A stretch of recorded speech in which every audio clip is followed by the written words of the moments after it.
Innover pour le commerce avec l'Institut du commerce. Et Point de vente, le magazine des magasins.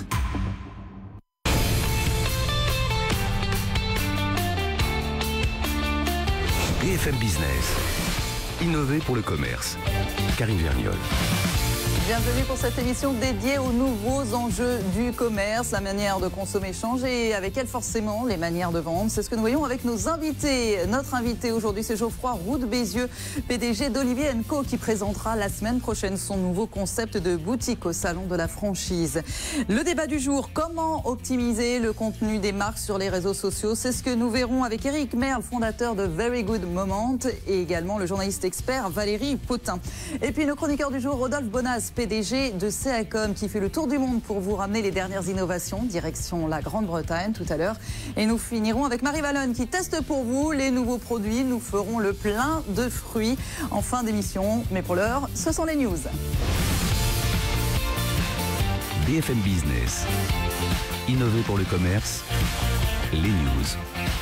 Et pour les news, on accueille Hélène Cornet de la rédaction de BFM Business. Bonjour Hélène. Bonjour Karine. On en profite pour accueillir aussi notre invité Geoffroy Roux de Bézieux. Bonjour. Bonjour. Présidente d'Olivier & Co. Alors, dans les news cette semaine, Hélène, on commence par Petit Bateau qui lance une appli qui propose directement un service de seconde main. Et oui, vous le savez bien Karine, les enfants s'agrandissent vite.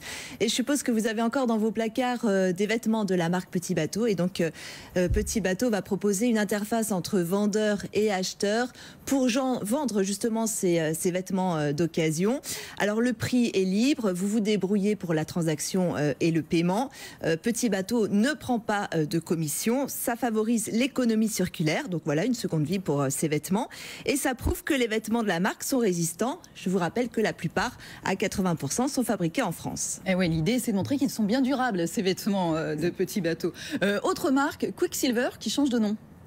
Et oui, Quicksilver, c'est un peu notre époque. Et aujourd'hui, en 2017, il faut dire, Board Riders, voilà, le groupe américain de sport de glisse, tire un peu un trait sur son passé, remet de l'ordre dans ses activités. Il y a un an, vous savez, il est sorti du chapitre 11. Il a été repris depuis par un fonds d'investissement. Cure d'amaigrissement, réorganisation des activités, fermeture de 70 magasins. Et puis, une nouvelle collection, alors simplifié et vraiment pour le consommateur, le surfeur, parce que finalement ils se sont rendus compte que c'était à peu près le même à Sydney qu'à Biarritz. Alors pour l'instant sur les Champs-Élysées, j'y suis passée, ça s'appelle toujours Quicksilver. On va voir, c'est pas facile quand même. Quicksilver News. C'est pas facile quand même le changement de marque. On va voir comment ça évolue. Et puis alors les hyper, c'est fini. Est-ce que vous nous dites quand c'est trop grand, ça marche plus? Bah oui, en fait, les gens ont envie de faire leurs courses rapidement et près de chez eux. Et finalement, il y en a marre de ces immenses hypermarchés. Et du coup, ben voilà, ça se vérifie dans les chiffres. Vous avez vu que Auchan, Casino, Carrefour ont publié leurs résultats la semaine dernière. Et voilà, les chiffres d'affaires sont en baisse dans ces grands hypermarchés. Alors, qu'est-ce qu'on fait? Eh bien, Casino a trouvé la solution. Il va couper son hypermarché en deux et proposer l'espace libre pour finalement agrandir la galerie marchande. Et Carrefour et Auchan, eux, ils ont une solution un peu autre. Ils veulent en créer un espace de vie, en fait, avec des ateliers pour enfants, des ateliers de cuisine, de la restauration, pas mal d'animation. Voilà, en tout cas, il n'est plus question de construire de nouveaux grands hypermarchés. Ce modèle est bel et bien dépassé. Ou alors, il faut fournir des caddies électriques pour aller avec. Merci beaucoup, Hélène. La fin des hyper, ça vous étonne, Geoffroy Roux de Bézieux? Non, votre émission s'appelle Innover pour le commerce. C'est une innovation des années 60. Ça a été inventé les années 60. Et forcément, les habitudes de consommation changent. On veut de la proximité, on veut des produits plus haut de gamme. Donc, c'est pas illogique que l'hyper doive se réinventer comme toutes les formes de commerce. Et ben voilà, c'est ce que vous allez nous raconter dans un instant. Merci beaucoup, Hélène. On vous retrouve la semaine prochaine. C'est l'invité de la semaine. BFM Business. Innover pour le commerce. L'invité de la semaine. Geoffroy Roux de Bézieux, donc président d'Olivier & Co depuis un an maintenant. Vous l'avez racheté, ce sélectionneur et vendeur d'huile d'olive haut de gamme et de produits dérivés qui avait été créé en 1996. La semaine prochaine, du 19 au 22 mars, il y aura le salon de la franchise et vous en profiterez pour présenter le nouveau concept de boutique. Pourquoi il fallait un nouveau concept? Parce que la société avait vieilli, qu'elle s'était un peu endormie et qu'on a voulu tout remettre à plat. autour d'un concept assez simple. Hein. Bon, on a refait l'identité visuelle du magasin, de la marque, etc. Mais c'est autour de la traçabilité. L'huile d'olive, c'est un domaine où il y a beaucoup de mélanges. Quand vous achetez une huile d'olive en grande surface, il y a beaucoup de chances que ça soit un mélange de pays, en tout cas un mélange de moulins et un mélange d'années. Nous, ce qu'on cherche à faire, c'est d'identifier le moulin, la variété d'olive, la date de récolte, le fait que les olives ont bien été pressées 24 heures après la récolte, ce qui est très important. Comment on fait ressortir cette transparence dans le concept même de la boutique? Il faut... alors, c'est d'abord sur le packaging, hein, puisque vous avez imprimé la date de la récolte, ce qui est déjà... Et puis après, on a créé un concept qui s'appelle l'oléothèque, hein, autour de oléo, hein, donc l'huile d'olive, qui essaie de mettre en avant justement toutes ces caractéristiques. L'huile d'olive, quand vous avez goûté à de la bonne huile d'olive, vous ne revenez plus en arrière. Alors déjà, quand vous avez goûté l'huile d'olive, vous ne revenez pas à l'huile d'autres fruits. Et surtout, l'huile d'olive, une bonne huile d'olive, elle est tellement savoureuse que vous ne revenez pas. C'est un petit peu comme le vin, si vous voulez. On essaie d'éduquer les consommateurs pour les faire, entre guillemets, monter en gamme. Ce que vous dites, finalement, c'est qu'une huile dégustée, elle est pratiquement déjà vendue. Alors oui, on a le centre du magasin, c'est autour de la table de dégustation. Alors c'est symboliquement une meule, enfin... Ça n'est pas une vraie meule d'ailleurs, parce que ça pèse un peu lourd. Et toute l'idée, c'est que l'acte de consommation, surtout dans le monde digital dans lequel on va, c'est la dégustation. L'acte de vente, c'est de commencer par faire goûter. Et effectivement, une huile goûtée, elle est vendue à 95%. En fait. Alors, Rodolphe Bonas, PDG de Saacom, nous a rejoint. Bonjour Rodolphe. Bonjour Karine, comment ça va? Ça va bien. Ça vous inspire ce nouveau concept? Ah oui, énormément, parce que là, on voit très bien que c'est quelque part une prise de position en alternative. Hein. On sait vraiment qu'il existe quand même un leader sur l'affaire. Et être un petit peu la petite chaîne qui monte, j'allais dire, c'est assez intéressant. Et la question que j'allais vous poser, c'est comment est-ce que vous allez pousser ce concept-là? On remet tout à plat. Aujourd'hui, il y a 60 points de vente. On va effectivement développer l'enseigne d'abord en France, parce qu'il faut assurer les fondamentaux à travers le salon de la franchise. Donc on va recruter des franchisés. Après, notre challenge, c'est l'export et surtout l'Asie. L'Asie, c'est un pays d'huile de palme. Et l'huile de palme, c'est comme le beurre. Et vous allez leur vendre de l'huile d'olive? Alors on en vend déjà. On a un pays qui marche très bien, qui est Taïwan.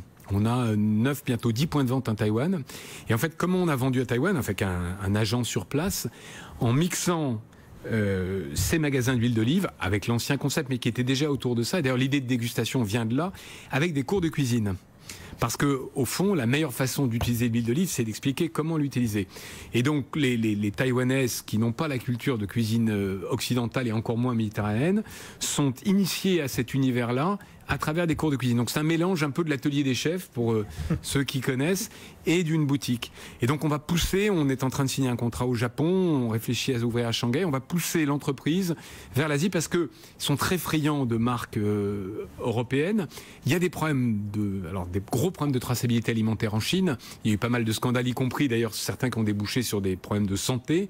Et donc l'idée de les rassurer sur, voilà, cette huile, elle vient de tel moulin, on a garanti que 24 heures après la récolte des olives, elle était pressée à l'endroit même, etc., devrait nous permettre de conquérir, peut-être pas le monde, mais l'Asie en tout cas. Mais justement, Geoffroy Roux de Bézeux, qu'est-ce qui est le plus compliqué quand on est petit? Pardonnez-moi, vous êtes encore petit avec Olivier Henco, quand on est petit comme ça, quand on va à l'international. Alors en Asie, vous nous en parlez, d'abord il y a les goûts, et puis il y a toute la réglementation aussi. Alors, je vois d'ailleurs dans toutes les entreprises que j'ai rachetées, exporter quand on fait, en l'occurrence, 15 millions de chiffre d'affaires, c'est très compliqué parce qu'on a tous les ennuis de l'exportation sans en avoir un peu les coûts fixes. Pas encore les avantages. Et pas encore les avantages. Tout simplement, alors si on prend l'alimentaire, les règlements et les normes sont très différents pays par pays. Un pays réputé libéral comme les États-Unis vous oblige à changer ce qu'on appelle les nutrition facts, donc l'étiquette qu'il y a au dos qui finalement raconte le contenu des produits. Et dans l'huile d'olive, c'est relativement simple parce qu'il n'y a que de l'huile d'olive. Ça change tous les 6 mois. Et à chaque fois, il y a des coûts de tests, de laboratoire, etc. La FDA, donc, qui est la Federal Drug Administration, fait des tests à chaque fois et c'est 1-2 mois d'attente pour les produits, etc. Donc il y a des barrières supplémentaires à chaque fois en plus. Bien sûr. Donc il y a des barrières non tarifaires qui sont très fortes et qui évidemment pèsent proportionnellement plus sur des petites entreprises. C'est le problème. Vous avez vu les chiffres du commerce extérieur il y a la semaine dernière. C'est bien le problème des PME françaises. Pour revenir à l'idée de franchise, Geoffroy Roux de Bézeux, comment vous allez faire? Parce que vous expliquez, vous avez des boutiques en propre, c'est plutôt pour les grandes villes, Paris, New York, pourquoi pas Shanghai. Et pour les villes moyennes, c'est plutôt la franchise. On voit que les centres-villes sont en train de se désertifier, que c'est hyper compliqué le commerce de centre-ville dans les moyennes villes. Comment vous allez faire pour les convaincre? Alors, c'est vrai qu'il y a... Alors, si on regarde bien les chiffres, c'est les villes en dessous du 100 000 habitants qui souffrent énormément. Centre-ville de Nantes, centre-ville de Bordeaux, centre-ville de Montpellier fonctionne. Donc nous, de toute façon, on a un positionnement qui est relativement premium et on va rester plutôt dans des villes moyennes supérieures, on va dire entre 100 et plus. Après, l'avantage de la franchise, c'est d'avoir un entrepreneur aux commandes. Un entrepreneur qui est passionné de produits. On va recruter que des gens qui sont des food addicts et des food d'huile d'olive. Oui. Parce qu'il y a des choses à apprendre. On en a déjà des concessionnaires en l'occurrence, qu'on en a à Bordeaux, on en a à Toulouse, et on a des gens qui sont absolument passionnés du produit et qui vont transmettre à leur staff d'abord, à leurs employés, et ensuite à leurs clients cette passion. Rodolphe Bonas. Et puis la franchise, il faut le dire aussi, c'est de la vitesse. Ça vous permet quand même d'aller très vite, de couvrir très vite, de stabiliser le modèle. C'est ce que vous expliquiez tout à l'heure. Bien sûr, il y a la vitesse, il y a l'économie d'investissement capital, puisque à chaque fois c'est l'investisseur qui... Et puis le fait qu'on ait un concept 100% de produits à notre marque nous aide, puisqu'on apporte une solution complète aux franchisés. Vous voulez dire que vous pilotez les marges aussi complètement aussi, c'est que ça compte pour vous? On pilote les marges. Vous savez que légalement, chaque entrepreneur décide de ses prix, donc on ne pilote pas les marges. Mais on offre un concept complet, donc une boutique totalement rénovée, toute l'animation autour des méthodes de test, de dégustation, un calendrier promotionnel. Donc l'entrepreneur, c'est le cas des bons modèles de franchise, il se concentre sur quoi? Sur ses clients. Sur le commerce. 100% sur les clients, sur le commerce. En fait, ce que je voulais dire par rapport au pilotage de marge, c'est-à-dire que vous avez quand même une équation en amont, pour expliquer bien le modèle de franchise, c'est que pour avoir un modèle de franchise performant, il faut que le modèle en amont soit très transparent pour le franchisé. Exactement. Sinon, ça ne marche pas. Et que chacun, finalement, se concentre sur ses forces. C'est-à-dire le franchiseur sur le produit, les produits, le concept, la publicité, et le franchisé sur le commerce, sur le management des équipes et sur ses clients. Vous avez lancé une marque de cosmétiques à l'intérieur. C'en est où? Parce que... Alors ça a été lancé avant que j'arrive. Aujourd'hui, c'est une petite partie du chiffre d'affaires. Vous savez que l'huile d'olive, en fait, on ne le sait pas, mais l'huile d'olive, quand on tape d'ailleurs Google, on voit très bien, a d'abord été utilisée comme produit cosmétique avant d'être un produit alimentaire. Pour les cheveux, pour la peau, etc. Donc il y a un gros potentiel. On réfléchit à un lancement, mais ça sera l'année prochaine. Geoffroy Roux de Bézieux, merci beaucoup à vous, président d'Olivier & Co. Vous restez avec nous, Rodolphe se démarque. BFM Business. Innover pour le commerce. Rodolphe se démarque. Alors Rodolphe Bonas, vous êtes allé un peu au-delà de la Provence, parce que vous, c'est votre truc, vous faites le tour du monde, et vous êtes allé jusqu'en Grande-Bretagne pour nous raconter cette innovation, ce concept assez marrant. Assez incroyable, c'est Byron. Ouais. Alors Byron, c'est en termes de produits, c'est pas très original, puisque c'est Proper Hamburger. C'est une chaîne, voilà, c'est une chaîne de hamburgers, c'est assez simple. Mais ce qui est assez génial dans ce concept, c'est que finalement, Tom Bing, le gars qui a fondé ces boutiques et ces restaurants, il est parti de l'anti-chaîne. C'est-à-dire que chaque restaurant Byron est totalement redesigné, repensé en fonction de son... L'un ne ressemble pas à l'autre. Aucune ressemblance. Et avec des règles dans lesquelles on doit déstructurer le logo, la signature, l'environnement, le mobilier. Et ce qui est assez super, c'est que... Alors, il y a une soixantaine de restaurants qui sont ouverts aujourd'hui en Angleterre. Il y en a une quarantaine à Londres, donc vous pouvez vraiment les voir. Mais c'est hyper compliqué de faire le lien, parce qu'ils sont tellement fondus dans leur environnement que vous pouvez avoir un qui est vraiment hyper chic, l'autre vachement hipster. Et à quoi ça sert alors? C'est pour faire plus authentique? Alors, c'est pour démultiplier l'expérience client. C'est-à-dire que la seule... Voilà. On mange, c'est la même chose. Exactement. Alors les recettes sont les mêmes, les prix sont les mêmes, mais votre expérience d'un Byron à Earl's Court ou bien un Byron, je sais pas quoi, à Leicester Square, seront pas du tout la même, et vous allez vivre... vous allez vivre une expérience client différente. Ils ont poussé le concept à Earl's Court en particulier, dans lequel ils avaient racheté un diner qui s'appelait Chez Dino, d'ailleurs, ça s'appelait comme ça, Chez Dino, et en fait ils ont conservé Chez Dino, ils ont conservé le papier peint psychédélique, ils ont conservé une partie du mobilier, et ils ont dit en fait tout change et rien ne change. Et c'est ça qui est génial dans Byron.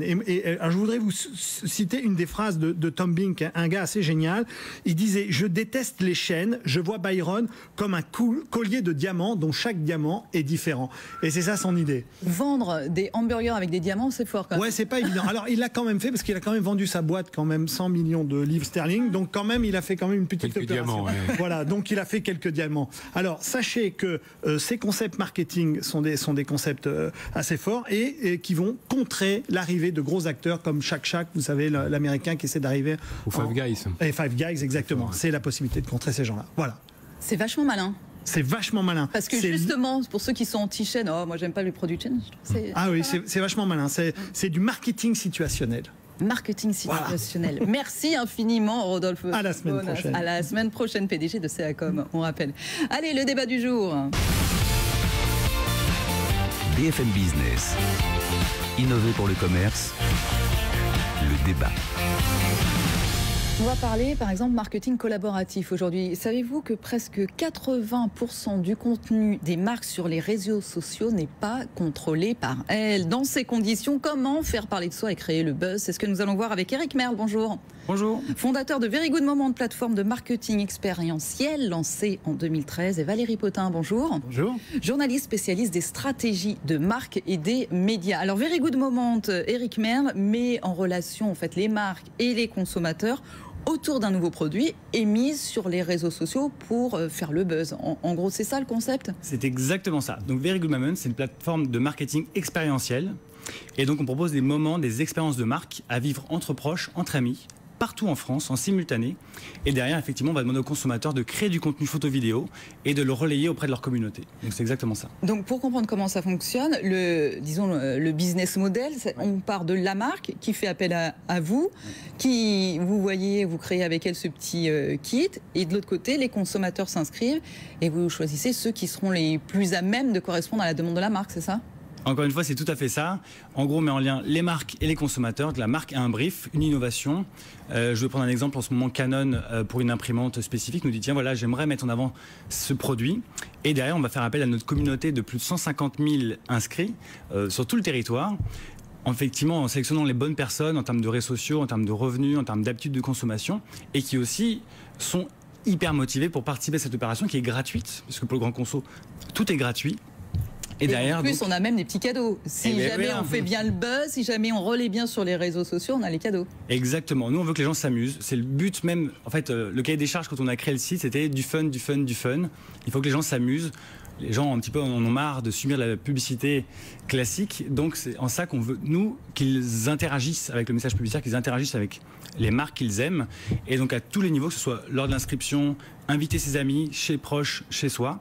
Et derrière, donc, produire ce contenu photo, vidéo à vie et derrière le relayer évidemment sur les réseaux sociaux. Ça s'appelle dans vos jargons, messieurs, du marketing collaboratif, du home marketing. Vos clients, ce sont, vous le disiez, Canson, mais aussi Kellogg's, Richemont, Bonduelle, Nissan, Tassimo, Hasbro, Mars, j'en passe, et des meilleurs. Valérie Potin, l'expert, votre point de vue sur ce concept?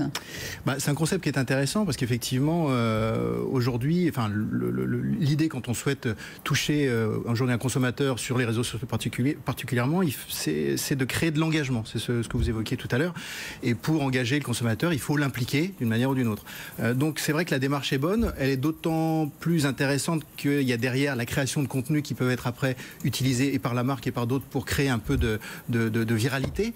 Là où j'ai peut-être moi une petite réserve quand même, c'est qu'on est sur un engagement qui est un petit peu, je vais dire, forcé, c'est-à-dire qu'il y a... Acheté, entre guillemets. Voilà, on est sur un marketing de la carotte, qui est un marketing qui est d'ailleurs efficace, hein, on promet une récompense. Le vrai engagement, à mon sens, c'est un engagement qui est complètement libre. C'est donc un engagement qui peut-être s'appuie davantage sur ce qu'on appelle l'inbound marketing, c'est-à-dire qu'on laisse venir, finalement la marque laisse venir à lui le consommateur en lui proposant des contenus qui ne sont pas forcément des contenus directement liés au produit, qui peuvent être des contenus divertissants, qui peuvent être des contenus utiles, que le consommateur va s'approprier ensuite et viraliser. Est-ce que vous auriez un exemple? Alors il y a pas mal d'exemples. Il y a par exemple, on peut citer l'exemple de Starbucks. Starbucks qui, alors à différentes reprises, a trouvé des solutions pour impliquer ses consommateurs. Il a créé un site qui s'appelle My Starbucks ID, mon idée Starbucks. Et donc on donne ses idées de recettes? Alors voilà, on peut échanger, les consommateurs sont invités à déposer des idées de recettes, des idées même de déco, d'agencement. Ce qui est intéressant surtout, c'est que derrière la marque, évidemment, s'en sert, elle les réutilise. Il n'y a pas de, il n'y a pas de rémunération, si ce n'est la reconnaissance. De se dire, tiens, celui-là, c'est moi qui l'ai créé. Voilà, cette recette, c'est moi qui l'ai créée. Exactement. Eric Merle. Alors oui, en fait, oui, effectivement, très bon exemple, mais Starbucks Coffee, c'est, on va dire, une marque qui est clairement emblématique, qui a déjà un nombre d'aficionados qui est énorme. Et effectivement, on travaille que pour des très grandes marques comme Danone, comme Mondelez, mais aussi avec des marques qui sont peut-être un petit peu moins appréciées que des clients peut-être plus jeunes, des enfants, etc. Donc forcément, on est obligé aussi d'aller les chercher, peut-être de les attirer avec des carottes, comme on l'a dit, donc tout simplement des dotations, mais qui ont des valeurs marchandes plus ou moins élevées. Donc voilà, donc c'est un peu la limite, je trouve, de l'exercice, dans le sens où il faut bien un petit peu impliquer le consommateur, mais le motiver d'une manière ou d'une autre. Mais moi j'ai une question quand même. A priori, 72%, je regardais des études, 72% des consommateurs feraient confiance aux avis disponibles sur les réseaux sociaux. Est-ce que véritablement aujourd'hui le consommateur est devenu le meilleur ambassadeur d'une marque, Valérie?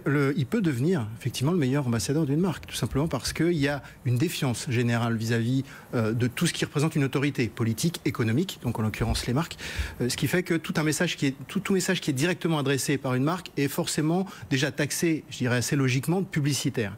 Donc à partir du moment où on passe par un pair, c'est vrai que du coup il y a ce côté recommandation, il y a ce bouche à oreille 2.0, hein, c'est exactement ce qui se passe sur les réseaux sociaux aujourd'hui, c'est un bouche à oreille 2.0 et du coup c'est vrai que si un ami me dit que c'est bien, je l'écoute forcément plus.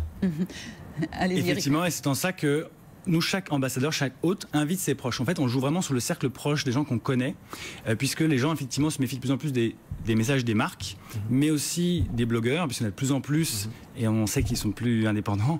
Pareil pour les youtubeurs, ou même les avis en ligne, puis sur les plateformes d'achat, puisque plein d'études ont été faites et montré que parfois c'était complètement faux. Donc on se rapproche sur les gens qu'on connaît. Donc là, c'est pour prendre une expression que j'aime pas du tout, ce sont les vrais gens. Mais finalement, on en arrive à ce stade-là. Ce que vous expliquez, il y a eu beaucoup d'utilisation des blogueurs, des youtubeurs, et là, vous avez la preuve. Ce sont vos voisins peut-être qui vous ont invité, et c'est ça l'idée. Mais est-ce qu'on a une idée déjà du retour? Parce qu'après, les posts, les photos, les vidéos postées par les consommateurs, tout ça, ça appartient aux marques. Est-ce qu'on a déjà une idée du retour que ça leur apporte? Est-ce que ça crée vraiment un buzz? Alors nous, en fait, on mesure tout justement par rapport à l'événementiel classique, de la mesure où ça se passe sur les réseaux sociaux de façon publique et sur le digital. On travaille avec un partenaire qui s'appelle Digimind et qui va tout mesurer, toutes les mentions, toutes les discussions justement, qui en parle, où, qu'est-ce qu'ils ont dit, positif, les mots-clés. Et justement, les résultats qui en sortent, bien, heureusement pour nous, c'est qu'ils sont très bons, justement. Ah bon, c'est bien relayé. Valérie? C'est vrai que sur un autre exemple comme Nescafé est très actif sur les réseaux sociaux. Ils ont sorti, alors ils ont toute une plateforme de communication sur la convivialité, l'ouverture aux autres, et ils ont sorti il y a quelques mois, je crois, un kit qui s'appelle, dans le cadre d'une opération qui s'appelait Hello Voisin, qui était en fait destiné à créer un petit peu du lien entre les voisins d'un même immeuble. La marque s'est appuyée sur les réseaux sociaux pour diffuser un film viral qui était donc pour le coup adressé à peu près tout le monde. C'est un film qui a été, alors j'ai plus les chiffres, je suis désolé, mais qui a vraiment cartonné, qui surtout derrière a généré un grand nombre de recherches autour de Nescafé, un grand nombre de commandes de ce fameux kit. Je crois qu'il y a plus de 1000 kits qui ont été commandés, ce qui est plutôt performant pour ce genre d'opération. Et c'est vrai que voilà, on a là pour le coup un vrai marketing participatif et collaboratif. Et alors, toute dernière question, quand il y a eu le buzz s'est fait sans soi, ça peut être un bon buzz, alors là tant mieux, on sait quoi, ou super, ça monte, j'ai rien besoin de faire. Mais quand c'est un mauvais buzz, est-ce que c'est rattrapable ça, Valérie Potin? Un mauvais buzz, ça peut être rattrapable, tout dépend évidemment de l'ampleur du buzz, tout dépend de la raison pour laquelle il y a eu le buzz au départ. Normalement, le bad buzz, donc, on peut l'éviter dès lors qu'on a un tout petit peu réfléchi, qu'on a respecté tout simplement les règles. Il faut adresser le bon contenu à la bonne personne au bon moment, bien entendu, et il ne faut pas oublier que vous avez en face de vous des gens qui ne sont plus des consommateurs auxquels vous envoyez une information et ils en feront ce que vous voulez. Il faut discuter d'égal à égal quand on est sur les réseaux sociaux. Et c'est tant qu'on respecte cette règle-là, on limite déjà les risques de bad buzz. Après, lorsqu'il y a bad buzz, il faut un vrai travail de community management là, pour gérer justement, pour répondre. Il ne faut jamais laisser le silence, il faut toujours répondre, traiter une remarque, une question, une critique. Je me souviens de Nutella, par exemple, qui était lancé au créneau, et qui avait immédiatement créé un site qui s'appelait Nutella Parlons-en, qui permettait quelque part de venir un petit peu casser cette espèce d'élan, cette espèce de spirale un peu infernale qui semblait s'abattre sur cette marque. Allez, toute dernière chose. Et si je peux prendre un petit exemple, justement, nous travaillons par exemple pour des compagnies d'assurance. Et si vous me dites, voilà, qu'est-ce qu'on peut faire comme Very Good Moment au travers de l'assurance, qui est un service, et un service qui, a priori, les Français ne sont pas toujours à courir chez leur assureur, voilà. Eh bien, ça a cartonné, puisque là encore, on joue sur l'engagement des gens. Donc les gens participent parce que ça les amuse, ils ont envie de jouer. Et quand on fait ces études derrière, eh bien, on ne voit que des messages positifs, justement. C'est-à-dire que vous recréez aussi des tempêtes de neige à l'intérieur de chez les gens. C'est pour ça. Voilà. Effectivement, c'est le côté ludique. On rejoint ce que vous disiez tout à l'heure. Éric Merle, merci beaucoup à vous, fondateur de Very Good Moment, Valérie Potin, journaliste spécialiste des stratégies de marque et des médias. Merci beaucoup pour vos lumières. Vous restez avec nous. Le mot de la fin au produit de la semaine. BFM Business. Innover pour le commerce. Le produit de la semaine. On accueille Marie Vallogne, bonjour. Bonjour Karine. De la rédaction de BFM Business. Alors, le produit de la semaine, c'est le leader des jus de fruits Tropicana qui arrive dans un nouveau rayon. Et oui, alors on s'y attendait pas parce que Tropicana, depuis 70 ans, c'est le jus de fruits, c'est le jus d'orange, voilà. Et alors maintenant, on va retrouver Tropicana au rayon des desserts fruités. Donc on en a déjà un peu proposé à nos invités. Donc au rayon de l'ultra frais. Au rayon de l'ultra frais. Sur ce rayon-là. Sur ce rayon, parce que le marché du dessert fruité, c'est un marché, il faut savoir, qui est en croissance de 3% sur un an. Donc c'est pas anodin si Tropicana se lance sur ce marché. Ils vont lancer donc 6 recettes. Donc nous avons ici rouge plaisir ou douceur des tropiques. Mais c'est quoi ces recettes? Parce que quand je regarde, c'est pas de la compote, c'est même pas écrit dessert aux fruits. D'ailleurs, il y a que écrit Tropicana, douceur des tropiques, sans sucre ajouté, sans concentré, sans conservateur, sans arôme ajouté. Exactement. Alors pour la petite histoire, donc le groupe ne parle pas de compote. Je ne dois pas parler de compote. Je l'ai appris en même temps qu'eux d'ailleurs. Une compote, il y a du sucre ajouté. Là, il n'y a pas de sucre, donc c'est une purée de fruits. Voilà. D'accord. Mais donc c'est un produit bien-être en fait. C'est un produit bien-être, c'est un produit sans sucre, sans colorant, sans arôme. C'est vraiment la marque qui surfe sur cette tendance de consommation où le produit est le moins transformé possible. Messieurs, c'est bon? C'est très bon, oui, absolument. Je valide. Bon, c'est validé, mais on pourra les acheter quand? Parce que là, vous les avez eu en exclusivité. Hein, alors, ça arrive très bientôt, donc dans les rayons ultra frais des hypermarchés. À mon avis, vous ne pourrez pas rater de toute façon leur campagne de communication qui s'appellera Bienvenue aux cuillères. Mais pourquoi Bienvenue aux cuillères? Ah oui, parce qu'ils n'avaient jamais de cuillère. Mais alors, ils vont faire quoi? C'est une grosse campagne? C'est une grosse campagne. Hein. Selon nos confrères de LSA, ça doit quand même concentrer 50% du budget communication de Tropicana. Donc ça va être quand même un gros coup de Tropicana. Et il y aura donc des cuillères, pour la petite histoire aussi, dessinées par des designers. Voilà, et le tout, les 4 en tout cas, pour le prix de 2,19 €. En tout cas, ça c'est le prix Tropicana. Après, quand ça arrive en supermarché, on va voir à quel prix ça arrive. Merci beaucoup Marie Vallogne d'avoir été avec nous. Merci messieurs. Innover pour le commerce, c'est terminé pour aujourd'hui. On se retrouve la semaine prochaine, samedi 13h, dimanche 19h. À bientôt.